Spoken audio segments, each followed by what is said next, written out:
I'm number 11 of the Fatui Harbingers, codenamed Childe, but I also go by Tartaglia. And you? You two like to cause quite the stir, don't you? Something tells me we're going to get along splendidly. You know, there are better ways to seek out our enemies than, well, standing here. This place is pretty dead, by which I mean there's nothing to kill.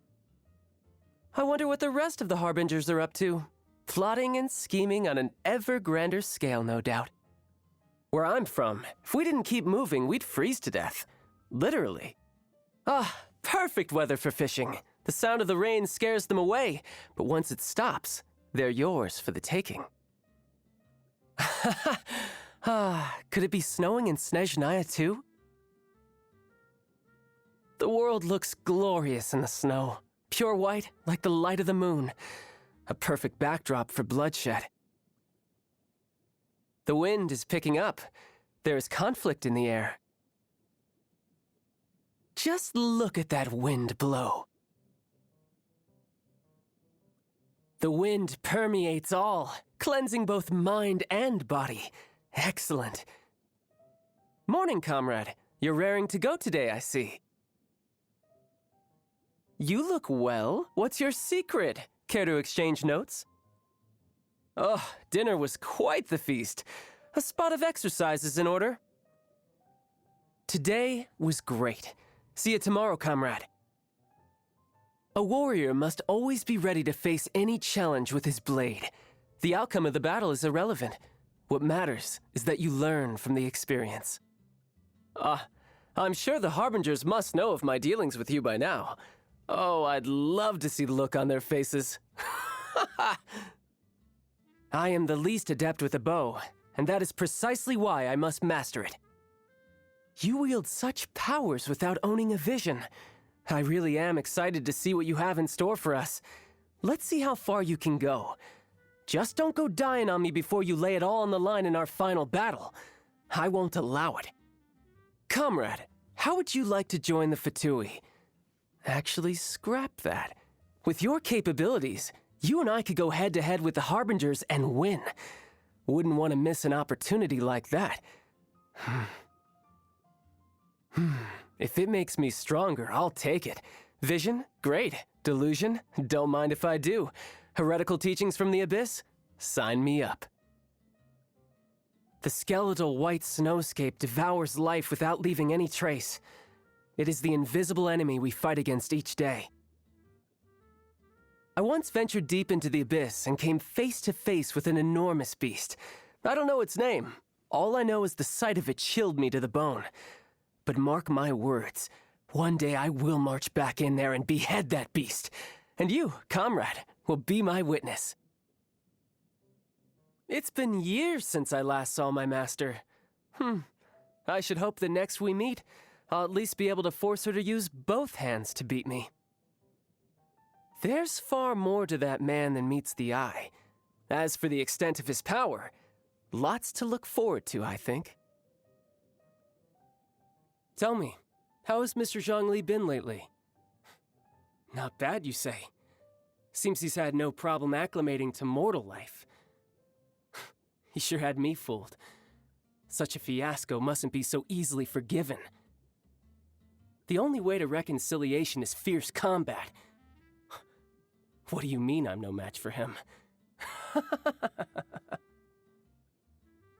Her Royal Highness, the Tsaritsa, is actually a gentle soul. Too gentle, in fact. And that's why she had to harden herself. Likewise, she declared war against the whole world only because she dreams of peace. And because she made an enemy of the world, I had the chance to become acquainted with you. Varka. Just the thought of one day going head-to-head with him in combat. The fabled knight of Boreas himself, titan of the Knights of Favonius. It makes me buzz with excitement. It's a beautiful life we live in this world. Remember, comrade, one day I will conquer the world. Face me in person, man to man, and I'll always have a chance of beating you. Same goes if you're a deity or a monster from the Abyss. But the Harbingers?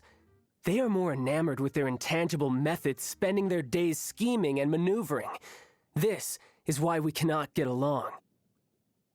However far away my motherland may be, we all live under the same sky.